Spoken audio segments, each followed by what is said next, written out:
I want to talk to you today for just a few minutes about the subject of heaven. It's a subject I enjoy reading about, especially from the Scriptures, and the older I get, the more I enjoy reading about it.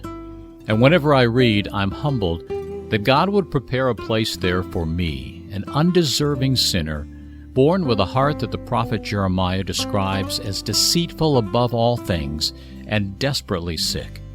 And I'm sure I've proved that in my life many times over.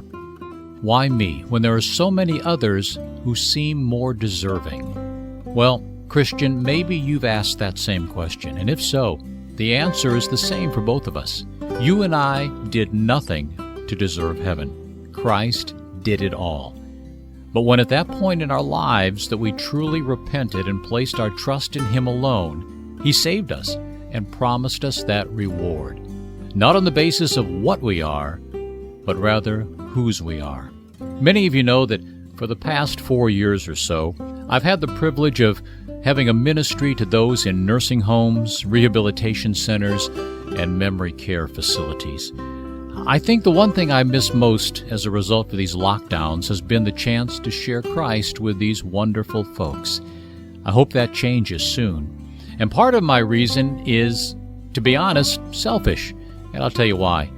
After visiting over 100 facilities and putting on a program that includes some gospel music and sharing of the Word, I have never failed to come out more blessed than the folks attending. At least that's the way it feels to me. Many are in wheelchairs, some even rolled in hospital beds, yet they are always so sweet and so attentive and seem to love hearing the Word, especially the words about heaven, and that just warms my heart. Many, especially the believers, no matter what their physical condition, have a peace about them and a smile on their faces when they hear verses like Revelation 21:4. He will wipe away every tear from their eyes, and death shall be no more. Neither shall there be mourning, nor crying, nor pain any more, for the former things have passed away. Or John 14:2, where Jesus says, In my Father's house there are many rooms. If it were not so, would I have told you that I go to prepare a place for you? They also seem to hold on to verses such as 1 Corinthians 2:9.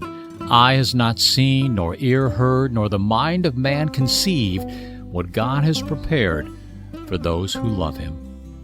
And they know, too, that there is no waiting period, as Paul said, absent from the body, present with the Lord. Almost all have loved ones that they are waiting to unite with. And why shouldn't they feel that way? Shouldn't all believers? Certainly the thoughts of leaving loved ones behind brings earthly sadness, but we too can rest in the words of James, who reminds us that this life is like a mist or a vapor. It's here and then it's gone. Nothing compared to the eternal happiness and bliss in God's eternal kingdom. By the time I'm able to get back to some of those facilities, I suspect some or perhaps many of those folks will have already gone on to glory. Now, I began this ministry after my own mom passed away back in 2016. A few weeks later, while still grieving, I was cleaning out a bench seat in her house that was filled with blankets. And at the bottom of the box under the blankets, laying all by itself, I found a piece of paper.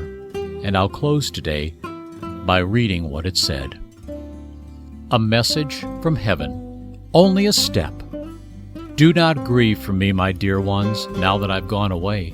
I've only stepped quietly through the door into the dawn of a brighter day. If you could see the beauty of the garden I'm walking through, if you could feel the touch of His hand, you would want to walk here too. If you could see the sunshine, with no dark shadows lurking near, if you could know the joy supreme I find with my Lord so dear, where pain can no more touch me, where no sorrow can ever be, you would be glad I slipped away to this beautiful land of eternity. I'll be waiting for you, dear ones. I'll be watching day by day, and I'll ask our Father to guide you, lest you falter along the way. So when the day is over and the night is drawing nigh, I pray you too find it only a step where walk my precious Lord Jesus and I.